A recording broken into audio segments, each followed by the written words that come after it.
দরজায় কড়া নাড়ছে পবিত্র ঈদুল আজহা।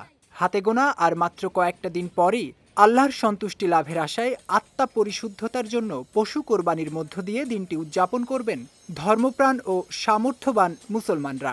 প্রতি বছরের এই সময়টিতে কোরবানির কাজে ব্যবহৃত সরঞ্জামাদি তৈরির কাজে ব্যস্ত থাকেন সাভারের কামারপাড়ার বাসিন্দারা। এবছরও তার ব্যতিক্রম না হলেও এবারে চিত্রটা কিছুটা ভিন্ন। কামারশালায় লোহার ঝনঝনানির শব্দ শোনা গেলেও ক্রেতাদের সংখ্যা কম থাকায় দিশেহারা হয়ে পড়েছেন কামাররা।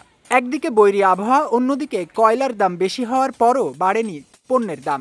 যে কাজের কাজ কাম ঠিক আছে, মানে লোক চালানো করি না কঠিন অবস্থা, কারণ বেতন উঠে না এমন অবস্থা। বৃষ্টি বাদলের দিক, আবার লোহা লাখের দাম বেশি। পুরি সাবাটি এবছর আমরা নতুন নতুন মাল বানাইছি, কারণ হলো যে গত মানে চায়না মাল কিছু বানাইছি কিন্তু কাস্টমার নাই।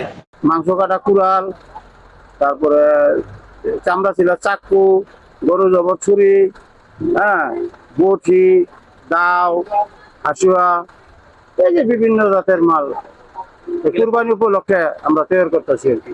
এদিকে বিক্রির আশায় দোকানিরা বিভিন্ন পশু জবাইয়ের উপকরণ সাজিয়ে রাখলেও এবার নেই তেমন ক্রেতা সমাগম।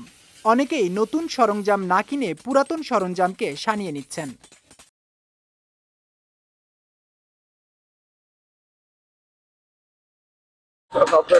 নাই এবং লোকজন নাই, মানুষ নাই, এবং কি সামনে কয়টা দিন আছে, দেখি আল্লাহ কি করে, যদি বিক্রি দিয়ে হয় তাহলে না হতে পারবো, তাছাড়া পারবো না। বেচা কেনা আমাদের শুরু হয় নাই, আর কয়লার দাম বেশি, লোহার দাম বেশি, কারো কারো বেতন বেশি, আমরা মালের দাম ঠিক মতো পাচ্ছি না। প্রতি বছরের তুলনায় এবার মনে করেন যে ব্যবসা পরিস্থিতি আসলে বেশি একটা ভালো না। ইতোমধ্যে সাভারের কামার শিল্পীদের সঙ্গে আলোচনা করে বিভিন্ন পরামর্শ দেওয়া হয়েছে বলে জানিয়েছেন উপজেলা প্রশাসনের এই কর্মকর্তা।